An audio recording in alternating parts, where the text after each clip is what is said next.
Assalomu alaykum hurmatli televizor ko'ruvchilar. Uyg'ur televiziyasining kundalik xabarlarini ko'rishinglarni qarshi olamiz. Avstraliya Xitoy bilan bo'lgan kishilik huquq hamkorligiga xatim bergan. 4-navbatlik strategiya muhokama yig'ini Gollandiyada ochildi. Misr prezidenti Sisi Germaniyada namoyish bilan qarshilandi. Xitoyda ko'mirkan portlash voqeasi yuz berib, nurg'un odam o'ldi. Tövəndəki iqtidarlar xəbərlərimizdən təfsili məzmunlarda bolsun. Avstraliya hökuməti Xitayning Sharq Turkistonda qo'llangan razil qilmishlari, Uyg'urlar tutgan qo'rqinchli muomalasi, Hong Kong va Xitoy kishilik huquq vaziyati sababli Xitoy bilan bo'lgan kishilik huquq hamkorlik munosabatiga xatim berganligini e'lon qildi. Avstraliya Tashqi ishlar va savdo ministrligi 18-noyabr Xitoy bilan bo'lgan 20 necha yillik kishilik huquq hamkorlik munosabatiga xatim berganligi, Xitoyda kishilik huquqning taraqqiyotiga yordam berish maqsadidagi 4 million 700 ming dollarlik kishilik huquq texnik yordam programmasini to'xtatganligini bildirgan. Mazkur programma 3 yil burun yo'l qo'yilgan. Avstraliyaning mazkur qarori Xitoy hukumatı 2 nafar Avstraliya davlat majlisi a'zosining bu yil dekabr oyida Xitoyni ziyorat qilib, Beijingda o'tkazilgan bir yig'inga qatnashishini rad qilishi bilan e'lon qilingan. Avstraliya taratqularida Xitoyning Liberallar partiyasining Avam palata a'zosi Andrew Xasti bilan Kengash palata a'zosi James Petersonga viza berishni rad qilganligi, ularning kishilik huquq, Hong Kong va Uyg'ur masalasida Xitoyni tanqid qilganligi.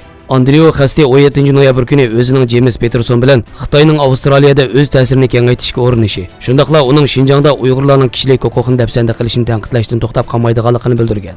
Shu kuni yana Avstraliya tashqi ishlar ministri Marisa Peyn bayonot e'lon qilib, New York vaqt gazetida e'lon qilingan Xitoyning lagerlar haqidagi maxfiy vujutidan cho'chiganligini bildirib, Avstraliyaning lagerlar haqidagi andishlarini izchil o'tirib qo'yib kelayotganligini ta'kidlab, atalmish Xinjiang haqidagi hujjatlardan xabar topganligini, sentabrda e'lon qilingan cho'chitarlik videolardan keyingi yana bir hodisa ekanligini, Avstraliyaning qarshini texnik kuchlantirganligini bildirgan.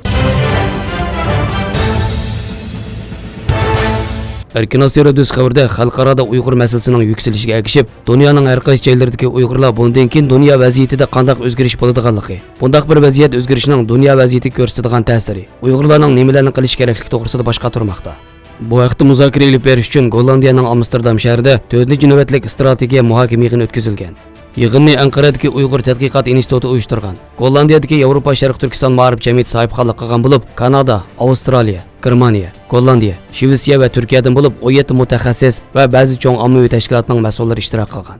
15-noyabrdan 18-noyabr kunigacha davomlashgan yig'inda mavjud xalqaro sistema va dunyo tuzumidagi o'zgarishlar, iqtisod va savdo, mudofaa va qo'llanish, xavfsizlik masalalari, yukselayotgan Xitoy va xalqaro sistema, yangi dunyo tuzumi, yukselayotgan Xitoyning xalqaro sistema va dunyo tuzumiga ko'rsatadigan ta'sirlari, Xitoyning rayon xarakterlik va dunyo xarakterlik ta'sirlari, xalqaro vaziyatdagi o'zgarishlar va chet ellardagi Uyg'ur tashkilotlari, navbatdagi vaziyatda Uyg'urlar qanday ishlarni qilishga bo'ladi degan temalarda fikr bayon qilinib, muzokara olib berilgan.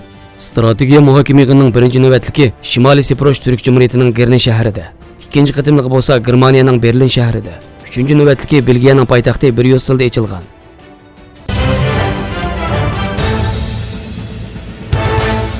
Germaniya prezidenti Frank-Walter Steinmeier Misr prezidenti Abdul Fattah Sisining ziyoratini qabul qilayotgan paytda bir guruh kishilar Bellovo saroyining oldiga to'plashib Sisiga qarshi namoyish o'tkazdi. Namoyishda diktatorning Germaniyada ziyorati bo'lishiga qarshi turmiz. Misrga erkinlik, tutqun qilingan huquqchilarga erkinlik deb yozilgan lozinka va taxtalarni ko'tarishgan namoyishchilar Sisiga qarshi shuarlarni to'lab Sisini prezident deb qabul qilmaydiganligini bildirdi.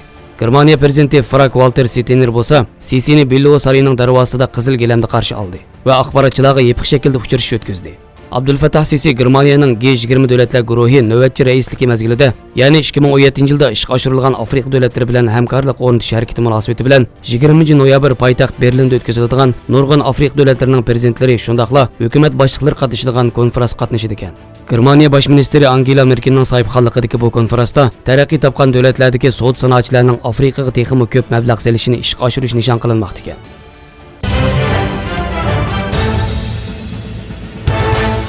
Xinhua agentligining xabar qilishicha 18-noyabr kuni Xitoyning Shanxi o'lkasi Pingyao noyasidagi bir ko'mirkonda gaz portlashi hodisi yuz berib, 15 kishi o'lib, 9 kishi yaralangan.